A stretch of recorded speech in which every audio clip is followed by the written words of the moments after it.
माझा आवाज जनतेचा. वारंवार गुन्हे करणारा इसम पुणे ठाणे जिल्ह्यातून हद्दपार. नमस्कार, आपण पाहत आहात शिवनेरी माझा. ओतूर पोलिसांनी वारंवार गुन्हे करणाऱ्या एका इसमाविरुद्ध प्रभावी कारवाई करत त्याला पुणे आणि ठाणे जिल्ह्यातून 1 वर्षासाठी हद्दपार केले आहे.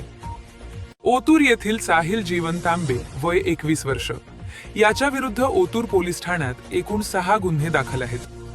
तो वारंवार गुन्हे करत असल्याने सार्वजनिक शांतता व सुव्यवस्था अबाधित राखण्यासाठी महाराष्ट्र पोलीस कायदा कलम 56 अंतर्गत त्याच्या विरुद्ध हद्दपारीचा सविस्तर प्रस्ताव जुन्नर आंबेगाव उपविभाग मंचर येथील उपविभागीय दंडाधिकाऱ्यांकडे पाठवण्यात आला होता.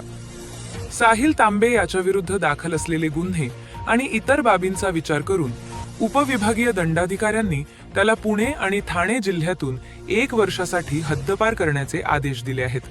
हा आदेश 27 जुलै 2027 पर्यंत लागू राहणार आहे.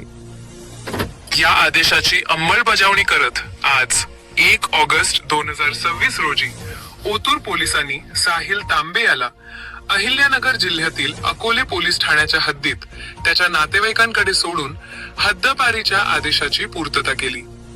हद्दपारीच्या कालावधीत त्याने आदेशाचे उल्लंघन केल्यास त्याच्या विरुद्ध कायद्यानुसार कठोर कारवाई करण्यात येईल असा इशारा ओतूर पोलीस स्टेशनचे प्रभारी अधिकारी ज्ञानेश्वर बाजगिरे यांनी दिला आहे. तसेच वारंवार गुन्हे करून सार्वजनिक शांतता व सुव्यवस्था बिघडवणाऱ्या इतर गुन्हेगारांवरही अशाच प्रकारची कठोर कारवाई करण्यात येईल असे त्यांनी स्पष्ट केले. ही कारवाई पुणे ग्रामीणचे पोलीस अधीक्षक संदीप सिंह गिल, अप्पर पोलीस अधीक्षक शुभम कुमार आणि जुन्नर विभागाचे उपविभागीय पोलीस अधिकारी धनंजय पाटील यांच्या मार्गदर्शनाखाली प्रभारी अधिकारी ज्ञानेश्वर बाजगिरे, पोलीस उपनिरीक्षक युवराज जाधव, पोलीस उपनिरीक्षक संदीप आमणे, पोलीस हवालदार दिनेश साबळे, पोलीस कॉन्स्टेबल अमोल शिंदे आणि योगेश उकिरडे यांनी केली.